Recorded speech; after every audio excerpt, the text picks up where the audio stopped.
Hello everyone, good morning. I hope you all will be fine. I am Vimal Sharma, your SST teacher. Today we will discuss, I will explain for you the second lesson of SST, the abode of snow. Abode, a place where someone lives. एक ऐसा place जहाँ पे कोई रहते हैं, और इसने place किसकी बात की है? द अबोर्ड ऑफ स्नो, मतलब बर्फ़ का घर या बर्फ़ जहाँ पे रहती है, ऐसा प्लेस. और वो प्लेस कौन सा है हमारा? हिमालयाज है. सो इस लेसन में हम हिमालयाज को ही डिस्कस करेंगे कि हिमालयाज जो है वो कैसी रेंजेज हैं, ये कहाँ पे लोकेटेड हैं, कितना इसका एरिया है, इसके हाईएस्ट पीक्स कौन सी हैं, फिजिकल डिवीजन के अकॉर्डिंग हमने इसको कितने पार्ट्स में डिवाइड किया है, वो सब कुछ हम डिस्कस करेंगे. ठीक है, okay. Without wasting time start करते हैं.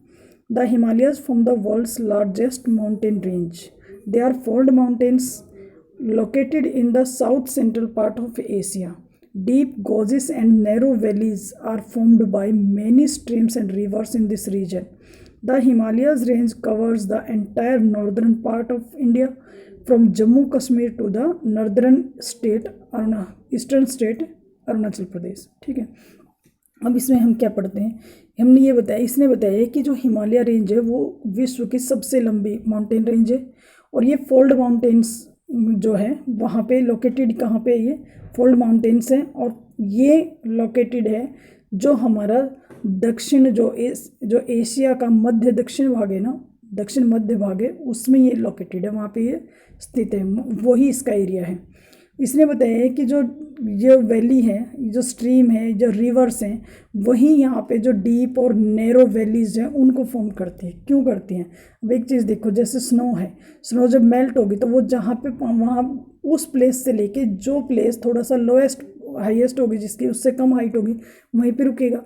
अब जब पानी आएगा तो वो अपने वहाँ पे क्या बना देगा? गड्ढा बना देगा. तो जो गड्ढे बनेगा, जो वहाँ पे अब बहुत ज़्यादा उसमें आएगा क्वांटिटी में, तो वैली क्रिएट कर देगा. तो यही कह रहा है, लेकिन वो वैली कैसी होगी? वो नैरो होगी और डीप होगी. ऐसी वैली वो करता ही है, फॉर्म करता है, जो इसकी स्ट्रीम्स और रिवर्स हैं. अब बताते हैं कि जो हिमालय रेंजेज है वो कवर किसको करते हैं? ये हमारे पूरा जो उत्तर भारत का जो सबसे ऊपरी भाग है, इंडिया का उत्तर भाग, सबसे ऊंचाई उत्तरी पूर्व भाग जो है उसको ये करता है. अब इसमें क्या क्या आता है? ये स्टार्ट कहाँ से होता है? जैसे हमने कह दिया, सबसे ऊपर अगर उत्तर में बात करें तो क्या है हमारे? Jammu and Kashmir.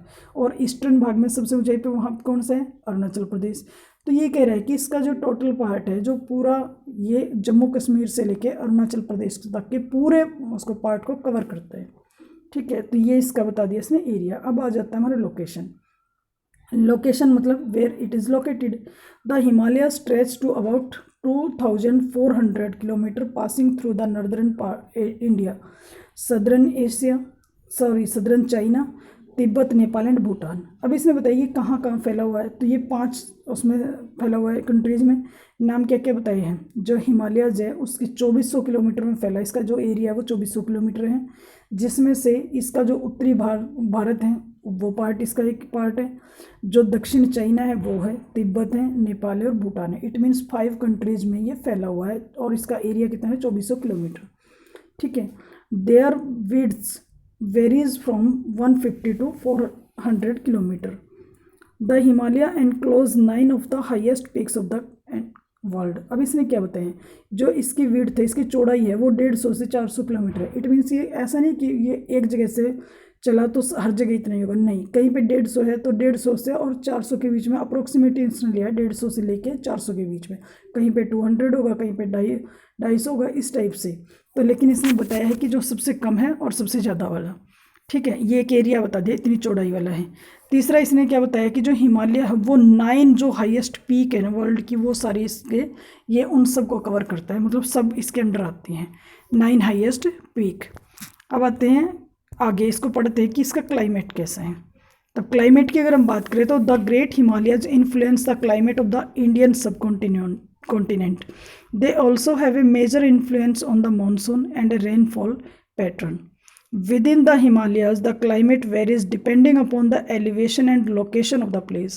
The temperature decreases as we go higher and the atmospheric condition becomes extremely cold. The slopes of the mountains are covered with snow and ice. Cold winds blow from the high mountains towards the valley. अब यहाँ तक इसने क्या बताया है, जो great Himalayas हैं उसका जो टेम्परेचर है, जो उसका जो क्लाइमेट है, वो इन्फ्लुएंस किससे होता है, हमारा जो भारत का जो उपमहाद्वीप है उससे इन्फ्लुएंस होता है। और इसमें सबसे बड़ा जो मेजर इन्फ्लुएंस है वो किसका आता है, मानसून का और रेनफॉल पैटर्न का, कि बारिश कैसी होती है, मतलब हैवी रेनफॉल आता है, कम आता है, या स्नोफॉल होता है, क्या होता है, उस सब का भी इफेक्ट आता है, मानसून का भी आता है। तो 3 रीजन बता दिए कि वहाँ का जो क्लाइमेट को कौन कौन इन्फ्लुएंस करता है। सबसे पहले तो उसने बताया कि इन्फ्लुएंस किससे होता है, वो इंडियन सब कॉन्टिनेंट से। सेकेंड उसने बताया कि मानसून और रेनफॉल पैटर्न उसका भी इसके ऊपर इफेक्ट आते हैं। अब ये कह रहे हैं कि हिमालयज़ में जो डिपेंड करता है वहाँ का क्लाइमेट, वो वेरी करता है एलिवेशन का मतलब क्या है, ऊंचाई को भी, जैसे जैसे ऊंचाई को भी करता है और लोकेशन को भी करता है कि कहाँ पे है ये और कितना है, इसकी हाइट कितनी है, लोकेट के कौन से प्लेस पे करता है। अभी इसने कहा temperature decrease as we go. अब हम सबको पता होता है कि जैसे जैसे हम हाइट पे जाते हैं टेम्परेचर कम हो जाता है, इट मीन्स ठंड बढ़ती है। और उसने बताया कि इसका जो हमारे एटमॉस्फेयर पर कंडीशन पे बहुत इफेक्ट आता है, तो जितनी हाइट पे जाते हैं उतनी ठंड ज़्यादा होती है। और जो the slopes of mountains are covered with snow and ice, और जो स्लोप है, जो मतलब ढलान वाले एरिया है माउंटेन का, वो कवर होता है किससे, स्नो और आइस से, बर्फ़ से ढक जाता है जब उसके ऊपर, जैसे हम देखते हैं ऊपर जाते हैं। अब स्नो और आइस में एक डिफरेंस है, स्नो होती है लाइट, आइस की जो ड्रॉप होती है, बूंदे होती है जो ऊपर से आसमान में से गिरती हैं, लेकिन आइस क्या होती है कि जैसे पानी होता है वही जम जाता है, उसको हम आइस बोलते हैं। ठीक है, ये दो डिफरेंस है इसमें। तब ये कह रहा है cold wind ब्लीव from the high mountains towards the valley. अब क्या कह रहा है, जो ठंडी हवाएं हैं वो कहाँ से चलती है, जो ऊंचाई, जो माउंटेन है, पर्वत हैं, उनसे लेकर वैली की तरफ चलते हैं, मतलब ऊपर से नीचे की तरफ चलती है हवाएं, वो भी कैसी, ठंडी हवाएं। ठीक है, the western Himalayas are covered with snow and are colder than the eastern Himalayas which are low in height. अब ये बताता है जो वेस्टर्न हिमालयाज है, जो पश्चिमी हिमालय हैं, वो क्या है, वो उससे बर्फ़ से घिरा रहता है और ज़्यादा ठंडा है बजाय हमारा जो ईस्टर्न पार्ट है उसकी वजह से, ईस्टर्न हिमालयाज में, क्योंकि उसकी हाइट क्या है, कम है। अब एक चीज़ देखो, जैसे एक तो हाईएस्ट पार्ट हो गया हमारा जम्मू और कश्मीर का, जम्मू कश्मीर में ज़्यादा हाइट पे है, और दूसरा हो गया उधर अरुणाचल प्रदेश, तो अरुणाचल प्रदेश उससे थोड़ी कम हाइट पे है। तो ये वही बता रहा है कि उसका भी इफेक्ट उसके ऊपर पड़ता है, जो लो हाइट वाला है वहाँ पे सर्दी कम है बजाय वेस्ट ईस्टर्न पार्ट पे कम ठंड है, क्योंकि वहाँ पे हाइट कम है, और वेस्टर्न पार्ट इसका ज़्यादा ठंडा है, कोल्ड है उससे। ठीक है, they are snow covered but receives heavy snow rainfall during the monsoon season. वहाँ पे क्या कह रहा है कि बर्फ़ से तो ढका हुआ नहीं है, लेकिन वहाँ पे बारिश बहुत भारी होती है, इट मीन्स वहाँ बारिश ज़्यादा होती है, कब, मानसून सीजन में, जब बरसात के दिन होते हैं तब वहाँ पे उस पार्ट पे बारिश ज़्यादा होती है। It means Arunachal Pradesh side में बर्फ़ नहीं पड़ती, बट वहाँ पे बारिश बहुत तेज होती है। ठीक है, अब आता है अगला हमारा physical features of the Himalayas, कि हिमालयाज के जो फिजिकल फीचर है वो कैसा है, कैसे हमने उसको, मतलब जोग्राफिकल उससे, या हमने किस तरीके से उसको डिवाइड किया है, कौन से पार्ट्स में। The Himalayan ranges of mountain is divided into 3 parallel ranges, they are the greater Himalayas और हिमाद्री, द लेजर हिमालयाज और हिमाचल, द आउटर हिमालयाज और शिवालिक। अब 3 पार्ट्स में हमने इनको डिवाइड किया, 3 वो भी पैरेलल का मतलब क्या है, बराबरी, इक्वली किया है, इक्वल जो रेंजेज है वो जैसे एक लेवल पे एक है और दूसरे लेवल पे और तीसरे लेवल पे, इस तरीके से हमने लेवल वाइज इसको डिवाइड कर दिया। तो पहला जो लेवल है वो आपका क्या है, ग्रेटर हिमालयाज या हिमाद्री जिसको बोलते हैं। सेकंड वाले को बोलते हैं हम लेजर हिमालयाज या हिमाचल, और जो आउटर पार्ट है, जो बिल्कुल बाहरी हिस्सा है, और उसका नाम हमने क्या बोल दिया, शिवालिक। ओके, अब हम इसको डिस्कस करते हैं, the great Himalayas as Himadri. Himadri वाला जो है, जो जिसको हम ग्रेट हिमालयाज को, जिसको हम हिमाद्री बोलते हैं, उसी को डिस्कस कर रहे हैं। ठीक है, they are highest ranges of the Himalayas with their height ranging from 6000 metres to 8000 metres.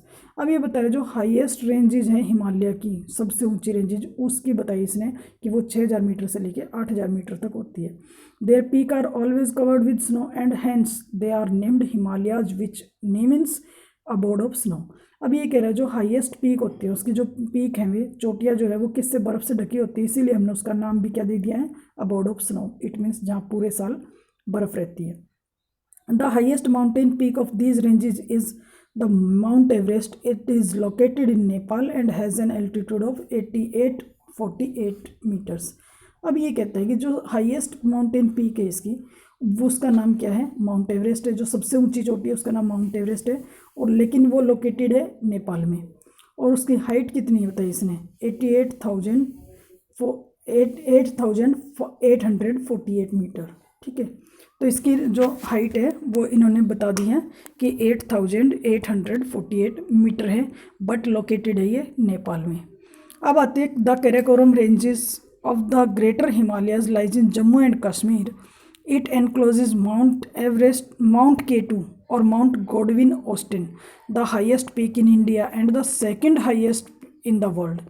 Nanda Devi, Kanchenjunga, Dhaulagiri, Nanga Parbat, Annapurna and Makalu are few other high peaks of this range. अब ये बताते हैं कि इन्हें बाकी रेंजेस के नाम बताइए। अब इसने कहा था जो माउंट एवरेस्ट है वो सबसे ऊंची है, बट वो इंडिया की नहीं है, वो नेपाल में है। अगर हम बात करते हैं तो highest peak of the world, अगर पूरे वर्ल्ड में इन द वर्ल्ड है तो वो है माउंट एवरेस्ट, जिसकी हाइट इस उन्होंने 8848 बताई है। बट अगर हम बात करें कि इंडिया की हाईएस्ट पीक कौन सी है, तब उसका नाम बताएंगे K2 या माउंट गॉडविन, क्योंकि वो इंडिया की सबसे हाईएस्ट है। और अगर हम बात करते हैं विश्व की, तो वो है विश्व की सेकंड हाईएस्ट, दूसरे नंबर पे सबसे बड़ी। क्लियर। अब आता है, अब इसके अलावा इसने क्या बताया है, जो नंदा देवी है, कंचनजंगा है, धौलागिरी है, नंगा पर्वत है, अन्नापूर्णा है एंड मकालू है। ये भी कुछ अलग, जो ये भी ऐसी रेंजेज है जो इसी रेंज में जो हाईएस्ट पीक है, ये भी सब। ठीक है, अब आ जाते हैं the great Himalayas because of their altitude contain most of Himalayan glaciers. जो ग्रेट हिमालयाज है उसमें जो इसने बताया कि हिमालयन ग्लेशियर हैं। ग्लेशियर क्या होते हैं कि मतलब पहाड़, किसके, बर्फ़ के। वो हिमालय की ग्लेशियर जो है, अ glacier is a moving mass of ice. ये ग्लेशियर क्या है, जो मतलब हर रोज़ क्या हो रहा है, मेल्ट होता जा रहा है, जिस पर बर्फ़ बढ़ रही है या घट रही है। अब आपने कई बार सुना होगा कि ड्यू टू ग्लोबल वार्मिंग हमारे जो ग्लेशियर्स हैं वो क्या हो रहे हैं, मेल्ट हो रहे हैं। तो उसकी वजह से पानी बढ़ता है, बारिश होती है, पानी फैलता है। तो ये ग्लेशियर की बात बताते हैं। तो a glacier is a moving mass of ice. In summer the ice melts and moves down to the slopes of the mountains as rivers. अब इसने यही बताया है कि जैसे जैसे गर्मी के दिनों में आइस मेल्ट होती है और वो पानी बन के नीचे की तरफ चलती है, किसकी तरफ, जो पहाड़, जो पर्वत है उससे ये नीचे स्लोप करती है और क्या बन जाती है, रिवर बन जाती है। तो रिवर का क्या होगा, जब पानी बढ़ेगा, आइस पिघलेगी तो बर्फ़ पानी बढ़ेगा और पानी आएगा तो वो रिवर बनेगी, नदी नीचे आ जाएगा पानी उतर के। तो उसी में से इसने बताया कि कौन कौन से, जैसे तो इसने नेक्स्ट बताया Gangotri and Yamunotri are two important glaciers that start from the Himalayas. अब इसने बताया, देखो गंगोत्री और यमुनोत्री ये भी तो ग्लेशियर थे, लेकिन वो ग्लेशियर मेल्ट हुए तो गंगा और यमुना नदियाँ बनी हैं। तो ये वही बता रहा है कि गंगोत्री यमुनोत्री इंपॉर्टेंट ग्लेशियर थे जो स्टार्ट होते थे कहाँ पे, हिमालयाज से। They move further down and form never ending reverse like the Ganga and Yamuna. अब ये क्या बता रहा है, ये कह रहा है कि जैसे वो मूव करती है वहाँ से नीचे उतरती है, तो ये कैसी नदियाँ हैं जो गंगा और यमुना का रूप ले लेती हैं, और वो नेवर एंडिंग, इट मीन्स वो कभी भी ख़त्म नहीं होती। गंगा यमुना कंटिन्यूसली पूरे 12 के 12 महीने चलती है। ठीक है, तो इसलिए इन नदियों को बताया है never ending. These rivers cut through the mountains and form low lands called valleys.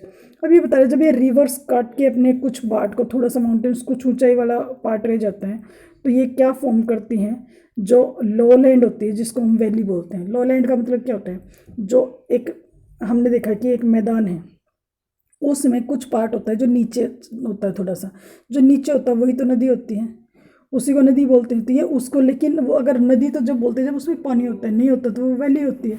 तो ये वही बता रहे कि जो लो लैंड होती है, जो थोड़ा सा नीचे वाला पार्ट होता है, बाकी उसको देखते हुए माउंटेन से, उसको हमने बोल दिया वैलीज। अब देखो हरिद्वार है, उससे ऊपर पहाड़ है, ऐसे ही आपका देहरादून है, उससे ऊपर पहाड़ है। तो जो हरिद्वार और देहरादून है वो हमारे वैलीज है, वैली है देहरादून, और हरिद्वार जो है वो क्या है, वो है तो पहाड़ के नीचे, लेकिन वो उसका बाकी लेवल के इक्वल है, तो वो वैली नहीं है। बट देहरादून हमारी एक वैली है, क्योंकि वो क्या है, बाकी जगह को देखते हुए, आसपास के एरिया को देखते हुए उसकी हाइट उससे कम है, लो लैंड है, वो नीचाई पर रहने वाली वो ज़मीन है। द लेज़र हिमालयाज और हिमाचल। अब दूसरे नंबर पे आते हैं जो हमारा क्या है, लेज़र हिमालय और जिसको हम हिमाचल बोलते हैं, ठीक है। द लेज़र हिमालयाज और Himachal have height ranging from 1800 metre to 46 metres. अब जो लेज़र हिमालय उसकी हाइट तो कितनी बताई इन्होंने, 1800 से लेके 4600 के बीच में। पहले वाली कितनी थी, 6000 से 8000 के बीच में। जो ग्रेट हिमालयाज की थी वो 6000 से 8000 की हाइट के बीच में थी। ये हमारी हाइट है 1800 मीटर से लेके 4600 मीटर तक की। The Himachal is a very beautiful stretch of mountains where rumbling waterfalls, meandering rivers, fertile valleys, lush green grassland, and luxurious forest make it a paradise for the tourist. Famous hill stations like Simla, Kullu Manali, Almora, Nainital, Mussoorie, and Darjeeling are in this part of mountains. They attract people from all over the world. अब ये क्या बता रहा है, अब इसने कहा है जो सेकंड वाला है हिमाचल वाली, जो सेकंड वो है द लेज़र हिमालयाज और हिमाचल, उसको इसने क्या बताया, पहले इसकी हाइट बता दी है, फिर कहा है कि ये बहुत ही ज़्यादा सुंदर है, माउंटेन रेंज बहुत सुंदर है, जिसमें क्या है, नदी भी है, वाटरफॉल भी है, मेंडरिंग रिवर्स का क्या मतलब है, जो घुमावदार रिवर्स होती हैं, और इसने क्या कहा, रम्बलिंग वाटरफॉल मतलब जो ऊपर से गिरते हैं जो झरने, वो वाले हैं, फर्टाइल वैली भी है वहाँ पे। फर्टाइल का मतलब जहाँ पे खेती वगैरह कुछ हो सकती है, एक ऐसी वैली जो हरी भरी है। तो ये बता रहे कि लस ग्रीनलैंड भी, ग्रासलैंड भी है वहाँ पे, घास भी है, लग्जरियस फॉरेस्ट भी है, मतलब बहुत ऊंचे ऊंचे हाइट के पेड़ है जिनमें, वो भी है। तो इसने कहा कि इसने क्या बना दिया है, it is a paradise for the tourist. Paradise होता है स्वर्ग, हेवन। तो ये कह रहा है कि उसने इसको क्या कर दिया, इस धरती पे टूरिस्ट के लिए तो एक हेवन, एक स्वर्ग तैयार कर दिया उसने। और ये किसके लिए, इसके जो फेमस हिल स्टेशन है वो बहुत ज़्यादा, कौन कौन से, क्या नाम बताया, शिमला, कुल्लू मनाली, अल्मोड़ा, नैनीताल, मसूरी, दार्जिलिंग। अब ये कह रहा है देखो यहाँ पे इन सब जगह लोग घूमने जाते हैं, गर्मी में हम सब सुनते हैं कि सब घूमने जा रहे हैं, ये वहाँ गए, तो ये हिमाचल उसमें आते हैं, हिमाचल रेंजेस माउंटेन रेंज है उसमें आते हैं। लेकिन ये एक तरीके से उसने क्या बताया इसको कि ये तो पैराडाइज है इस धरती पे, टूरिस्ट के लिए स्वर्ग है, और ये लोगों को, पूरे जो वर्ल्ड है, पूरी दुनिया में से लोगों को अपनी तरफ अट्रैक्ट करती है कि लोग यहाँ पे घूमने आते हैं, उसको देखने आते हैं। ठीक है, last one is the outer Himalayas और शिवालिक। तीसरा कौन सा हमारा, जो आउटर हिमालय है या शिवालिक जिसको बोलते हैं। तो outer Himalayas lies between the lesser Himalayas and the Gangetic plains with an average height between 1500 meter and 2000 meter. This southernmost range is often referred to as Shivalik ranges. It unfolds large flat valleys known as dunes.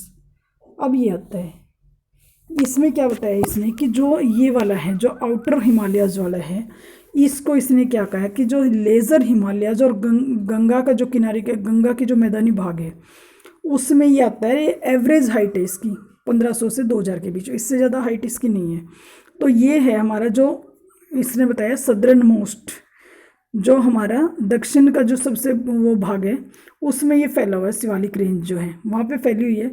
और ये flat valleys होते हैं। Flat valley का क्या मतलब होता है, valley होती है जैसे नैरो भी थी, अब से पहले इन्होंने क्या कहा था, नैरो वैलीज़ थी, लेकिन यहाँ पे वैलीज़ का जो स्पेस था वो काफ़ी ज़्यादा था।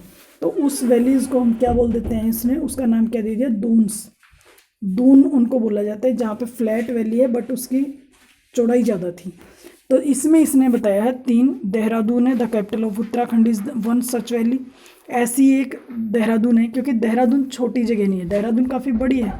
इट मीन्स जो देहरादून वैली है वो लोलैंड तो है बट काफ़ी लंबे चौड़े एरिया में स्ट्रेचेज है, फैली हुई है, इसलिए उसको दून बोला है। और उसका नाम, ये कहाँ की है, उत्तराखंड की वो है, कैपिटल है। At the foot hill of the Shivalik is marshland known as Terai. अब इसने बताया जो शिवालिक की जो बिल्कुल एकदम फुट हिल का क्या मतलब है, पहाड़ से जस्ट नीचे। तो वहाँ से हमें पता है जैसे ही ये जाते हैं तो मसूरी स्टार्ट होता है इससे ऊपर, मसूरी के जस्ट नीचे देहरादून है। तो देहरादून जो है इन्होंने यही बताया कि जो अगर उसको हम लें कि शिवालिक की हिल स्टेशन के जो नीचे आते हैं तो वो पार्ट उसको हम बोलते हैं कि उसके लिए हमने बताया कि उसका नाम क्या है, तराई। ठीक है, तराई वाला एरिया है। Lofty peaks, valley groves, valley gorges, waterfalls and passes are the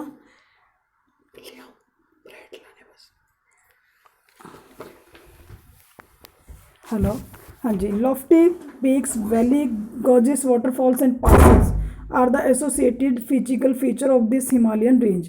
अब इसने बताया कि जो हाई जो रेंजेस पीक है, वैली है, या जो नैरो, गॉर्जियस का अभी मैंने आपको मीनिंग स्टार्टिंग में बताया था। गॉर्जियस होता है जहाँ मतलब हाइट से जब स्लॉप में कोई चीज़ होती है, कोई होता है, वैली क्रिएट करती है उस वाले को।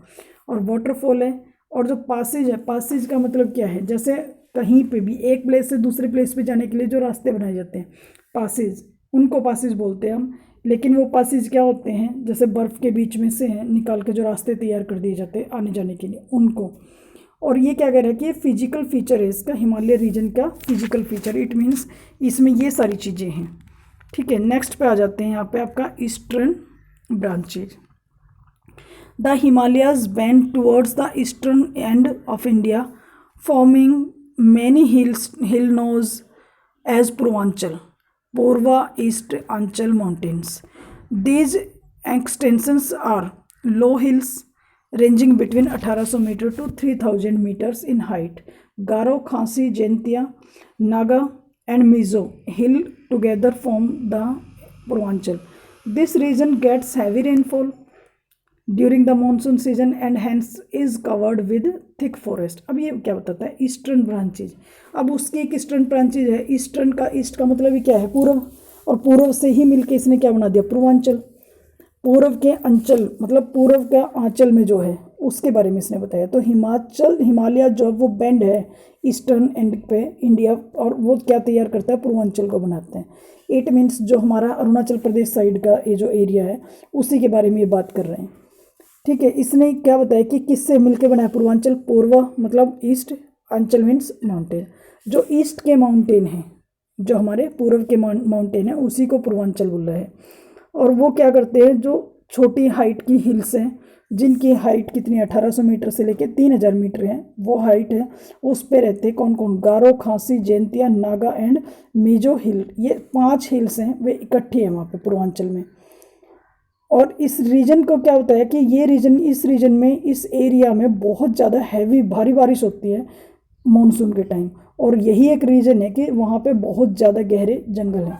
अब एक चीज़ बताओ, जहाँ पे बारिश होती है डेफिनेटली वहाँ जंगल होंगे, वहाँ पेड़ पौधे बढ़ेंगे। पेड़ पौधे बढ़ेंगे तो वो क्या हो जाता है, वहाँ पे पेड़ पौधों की वजह से जंगल बन जाता है।